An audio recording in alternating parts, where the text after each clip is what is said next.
की हे केवळ आणि केवळ ईडीच्या प्रेशरमुळे आता वारंवार रेड्स, वारंवार प्रेशर आणि वारंवार एक प्रकारचं ब्लॅकमेल पण त्यांना करण्यात आलेलं आणि म्हणून कदाचित त्यांनी तो निर्णय घेतला नसला. नक्कीच काँग्रेससाठी ही अतिशय दुर्दैवी गोष्ट आहे. एक प्रेशर दाखवून आणि ब्लॅकमेल करून अटक असेल, ईडी असेल, प्रत्येकाला त्यांच्या भवितव्याची विचार करायला लागते आणि त्या पद्धतीचं ब्लॅकमेल करून BJP हे प्रत्येक पक्षाच्या नेत्यांना आता त्यांच्यामध्ये घेण्याचा प्रयत्न करतात. अशोक चव्हाणांनी राजीनामा दिला, आता मिलिंद देवरा झाले, बाबा सिद्दीकी झाले, आता त्यानंतर पुन्हा अशोक चव्हाण सारखा दिग्गज नेता जातोय, काय नाही तुम्ही बघू शकता की हे केवळ आणि केवळ ईडीच्या प्रेशरमुळे आणि जे अशोक चव्हाण साहेबांसोबत झालं हे आपल्या समोर होतं सगळ्यांच्या. वारंवार रेड्स, वारंवार प्रेशर आणि वारंवार एक प्रकारचं ब्लॅकमेल पण त्यांना करण्यात आलेलं आणि म्हणून कदाचित त्यांनी तो निर्णय घेतला. नक्कीच काँग्रेससाठी ही अतिशय दुर्दैवी गोष्ट आहे. एक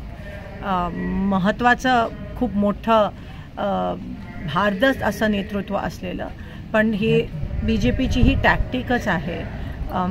ते प्रेशर दाखवून आणि ब्लॅकमेल करून अटक असेल, ईडी असेल, प्रत्येकाला त्यांच्या भवितव्याची विचार करायला लागते आणि त्या पद्धतीचं ब्लॅकमेल करून BJP हे प्रत्येक पक्षाच्या नेत्यांना आता त्यांच्यामध्ये घेण्याचा प्रयत्न करतात. काँग्रेसचे 2 माजी मुख्यमंत्री भाजपमध्ये येणार असं म्हटलं गेलं होतं, त्यातले एक तर गेलेले आहेत, दुसरे सुशीलकुमार शिंदेचं पण नाव चालू आहे. सगळ्या अफवा आहेत. साहेबांनी मी ऑलरेडी स्पष्टीकरण दिलं आहे त्याबद्दल मला काही बोलायचं नाही आहे, ते शक्य नाही आहे. पण अर्थात जे काही आज चव्हाण साहेबांना हा निर्णय भीतीपोटी असेल, प्रेशरमुळे असेल, तो निर्णय घेतला तो अतिशय काँग्रेससाठी दुर्दैवी. भाजप काँग्रेसच्या विचाराचा हा नेता होता, भाजपमध्ये आता त्या वाटचालीकडे होता, म्हणजे एकीकडे 2 टोकाचे सध्या त्यांनी राजीनामा पक्षाचा दिलाय, काँग्रेस पक्षाचा. त्यांची पुढची काय असणार आहे ते अजून त्यांनी डिक्लेअर केलं नाही.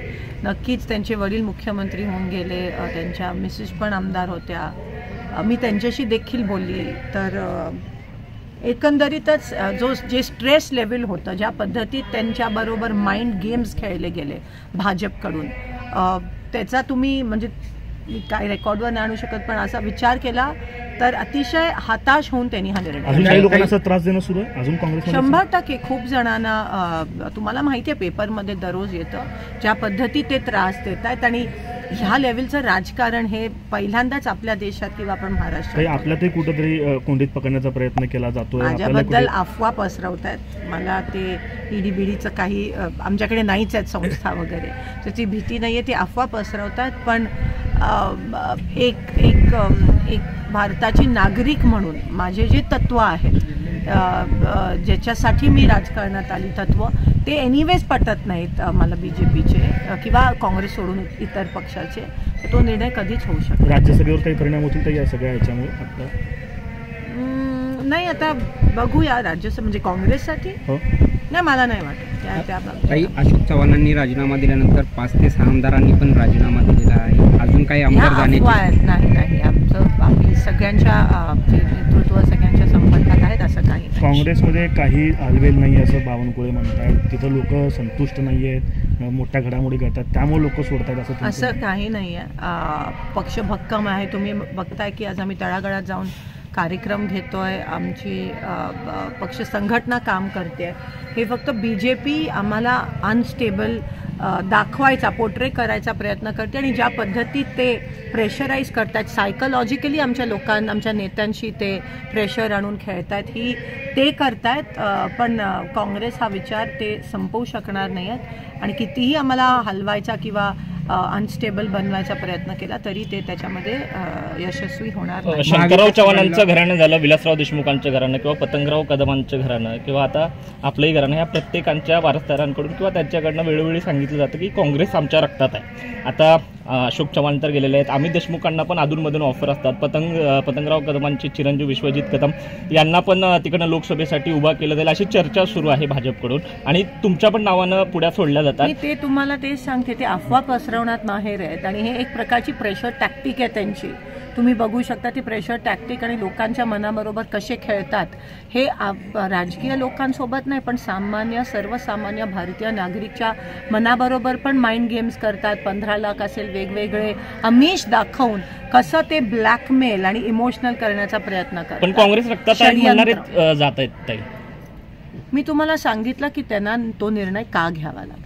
ताई, महाविकास आघाडीला याचा काय परिणाम होईल काँग्रेसमधून असे मोठे नेते गेल्यानंतर? बघा, काँग्रेस हा एक विचार आहे आणि महाविकास आघाडी भक्कम आहे. आज महाराष्ट्रालाही भक्कम नेतृत्व देणारा हा पक्ष हा राजकीय पक्ष आहे. महाविकास आघाडी एकत्र 3 पक्ष आलेला आणि एकंदरीत तुम्ही बघू शकता की महाराष्ट्रात महाविकास आघाडीच्या बाजूने जो आहे कल जो आहे तो वाढत चालला आहे आणि हे त्यांना माहिती आहे भाजपच्या लोकांना. म्हणून आज महापालिका निवडणुका पण घेत नाही आहेत, स्थानिक स्वराज्य संस्था निवडणुका घेत नाहीत, कारण का कुठेतरी येणाऱ्या इलेक्शनमध्ये लोकसभा किंवा विधानसभा नक्की महाविकास आघाडीचा कल हा भाजपपेक्षा जास्त आहे. ताई, प्रकाश आंबेडकरांची पण भूमिका संभ्रम निर्माण करणारी आहे. मागच्या निवडणुकीला पण ते नाही, आम्हाला पूर्ण खात्री आहे की आमचा एकच शत्रू आहे आणि तो आहे बीजेपी आणि ते त्यासाठी सगळे समविचारिक जे प्रश्न आहेत ते महाविकास आघाडी बरोबर शेवटपर्यंत टिकतील आणि वंचित बहुजन आघाडी पण,